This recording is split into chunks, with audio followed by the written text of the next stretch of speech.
Қайырлы күн, сіздермен Даму Академиясы. Бүгінгі тақырып бұрыштар. Бұл тақырыпқа сізге арнап 4 есеп ұсындық. Пауза қосып шығарып көріңіз. Егер сіздің есептеріне біздің есеп жауаптары сәйкес келсе, тамаша, жарайсыз. Яғни бұл тақырыпты жақсы меңгергенсіз. Біз сіздерге бұл есептің ең тиімді жолдарын ұсындық.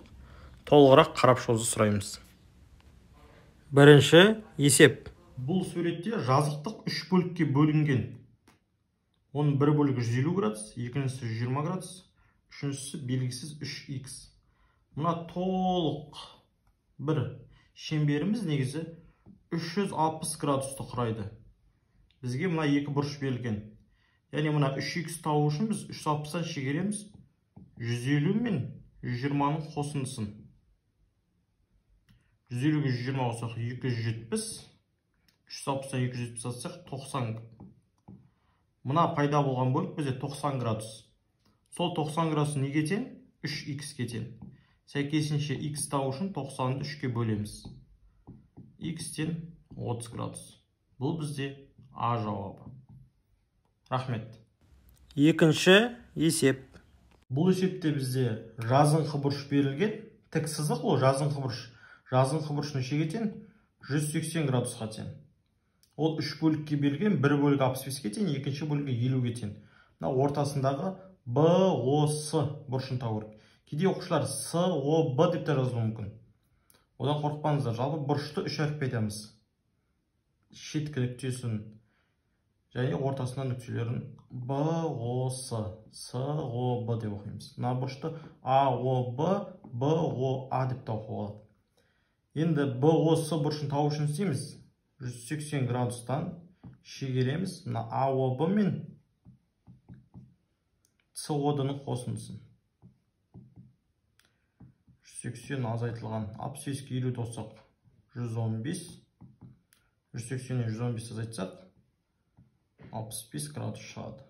Бұл бізде А жауабы. Рахмет. Үшінші есеп. Келесі есеп. Жазықтық берілген. 3 бөлікке бөлінген 100 градус, 120 градус және белгісіз. Алдыңғы есептегідей кез келген шеңбер 360 градус құрайды. Сондықтан мұна белгісіз, яғни АОС бұрышын табу үшін бірінші 100-ге 120-ны қосып аламыз. 220, сосын барлық бұрыштан, яғни толық бұрыш 360 градус қой. Содан шегереміз 220-ны. Болады сонда қанша? 140 градус. Бұл бізде С жауабы. Рахмет. Төртінші есеп. Келесі есеп. Бұл сәл күрделеу, кішкене ойлану керек.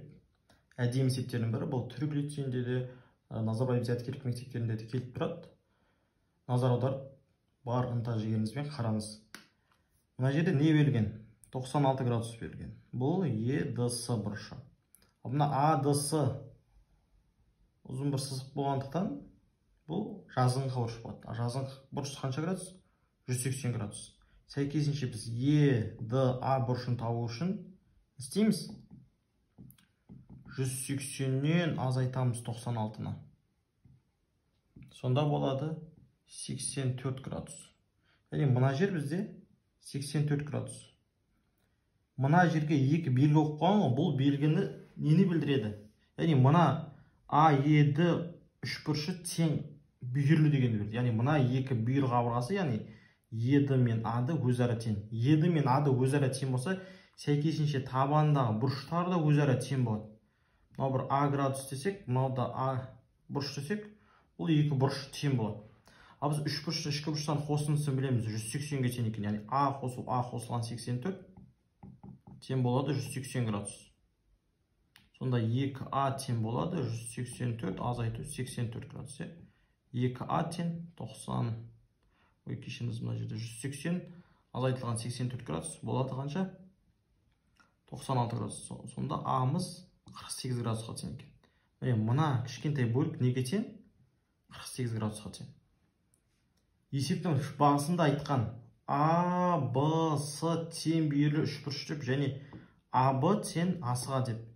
Сәйкесінше мұна Б мен С бұрышы өзара тең. Мұна Х десек, онда мұнау да Х. Ал кез келген үш бұрыш ішкі бұрыштан қосындысы 180-ге тең ғой. Сонда Х қосылған x және мынадағы бұрыш 48 тең болу керек 180 градусқа. 2x тең болады 180 азайту 48. 2x тең болады 132 градус. X тауы үшін 132-ні 2-ге бөлеміз. 66 градус болады. Бұл бізде А жауабы. Рахмет.